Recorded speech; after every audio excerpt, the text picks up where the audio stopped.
তীব্র তাপপ্রবাহকে উপেক্ষা করে চুঁচুড়ার আখনবাজার থেকে আজ সকালে কেন্দ্রীয় মিছিল করে আসন্ন অষ্টাদশ লোকসভা নির্বাচনে শ্রীরামপুর লোকসভা কেন্দ্রে জাতীয় কংগ্রেস সমর্থিত বামফ্রন্ট মনোনীত সিপিআইএম প্রার্থী সর্বভারতীয় ছাত্র নেত্রী কমরেড দীপশিতা ধর, হুগলি লোকসভা কেন্দ্রের প্রাক্তন যুবনেতা কমরেড মনোদীপ ঘোষ ও আরামবাগ লোকসভা কেন্দ্রের যুবনেতা কমরেড বিপ্লব কুমার মৈত্র আজ সকালে চুঁচুড়াতে মনোনয়নপত্র জমা দিলেন। এই মিছিলে উপস্থিত ছিলেন বামফ্রন্ট ও জাতীয় কংগ্রেসের হুগলি জেলার নেতৃত্ব ও অসংখ্য কর্মী। মনোনয়নপত্র জমাকে কেন্দ্র করে কর্মীদের মধ্যে উৎসাহ ছিল অনেক।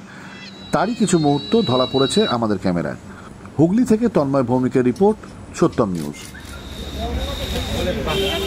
इनकलाब जिंदाबाद जिंदाबाद जिंदाबाद सीपीआईएम का रफ्तार इनकलाब जिंदाबाद इनकलाब जिंदाबाद जिंदाबाद जिंदाबाद बीजेपी तृणमूलेर বিরুদ্ধে সরকারকে বিপুল ভোটে জয়ী করুন জয় করুন জয় করুন এই ভোট দিন বাঁচতে বাহাদুরি কাস্তে ভোট ভোট ভোট দিন বাঁচতে বাহাদুরি কাস্তে ভোট দিন জয় করুন জয় করুন জয় করুন এই ভোট দিন বাঁচতে এই ভোট দিন রুখতে অনেক হলো এপ্রিল ফুল বিজে মূলি তৃণমূল, তাই তো বলি এই সরকার নিপাচ্ছা